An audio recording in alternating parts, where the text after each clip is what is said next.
So this is just maybe the sweetest little patch I've ever seen of one of my favourite spring wild edible flowers plants. They don't usually grow kind of all bunched up like this. It's really sweet, or at least if they do, it's in much bigger patches. This is just on its own at the edge of a field. So recently I posted a video about hairy bittercress, which is one of our first earliest edible greens of the year. Comes out early, is very small. This is like its giant big brother.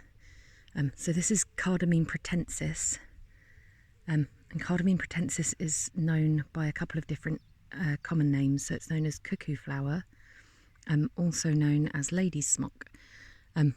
It's a nice illustrator for me of why common names can be a little bit confusing, because its two common names happen to be similar enough with the two common names of another plant, which is Arum maculatum, which we also have a video on, which is known as cuckoo's pint or lords and ladies.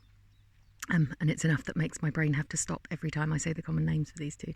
But either way, this is cardamine. This is a cress family, so similar to the hairy bittercress that we looked at. I'm going to show you just a leaf, but much more elongated. So you can see it has these little leaves coming off a leaf stem on either side, not quite equal from each other. Sorry, I'm going to put it on my leg so you can see properly. But long and long, and then one on the end. And these are, if you look, they're not even completely separate from the stem. It's not like they have another little stem coming off them. It's kind of all really just one lobed piece. I'll find another more obvious. There we go. So nice,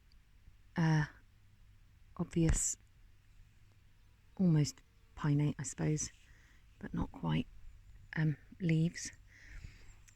They are up, in this case, longer than usual, I think, but quite a long stem. And to me, it often looks a little bit seaweedy or corally, the way that it grows. The leaf stems that come off the main stem are all kind of pointing up and reaching upward in the same way as the flower is.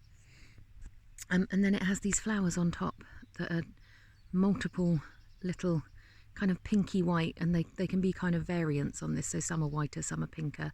You can see the buds are more pink on these ones, and I often see them pinker than this. These are pale for me, but quite variable.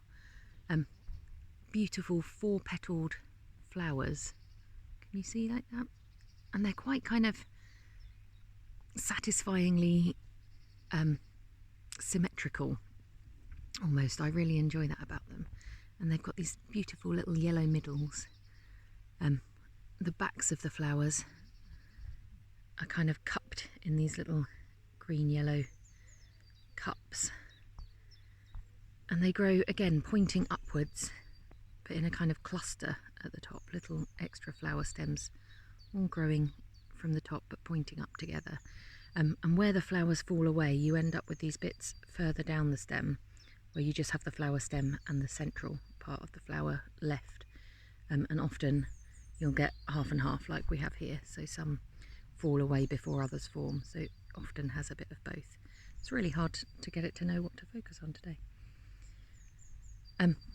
The final identifying characteristic, and obviously, as I always say, you have to be pretty certain of what you've got before you start eating things. But if you're fairly certain that what you've got is Cardamine pratensis, and it meets all of the other characteristics. Sorry, I didn't show you the stem properly. Stem is really beautifully smooth and round, hardly ridged at all, really smooth to the touch, and it often has this kind of bloom on it that rubs off when you touch it. Can you see that? Kind of pale bloom that where I've touched it, it's been rubbed away. We can do that some more.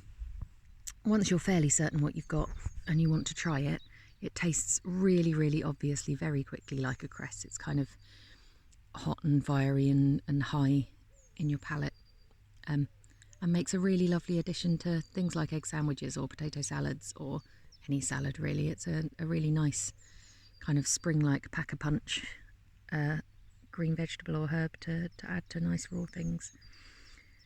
It also is just gorgeous, so I tend not to pick loads of it. I just take a few leaves off each to add to whatever I'm making that evening and leave the rest to be beautiful. But you can eat the flowers if you want to. Do press like and subscribe if you can and you're enjoying the videos. I'm trying to make as many as I can of everything that's in season. Obviously I'm going to miss some things because it's just so prolific at the moment. I almost can't decide what to show you. But yeah, really appreciate your help growing and sharing and commenting and subscribing to the channel. And enjoy your foraging. I'm warm for the first time in a while today. I think it's really starting to get properly going this season.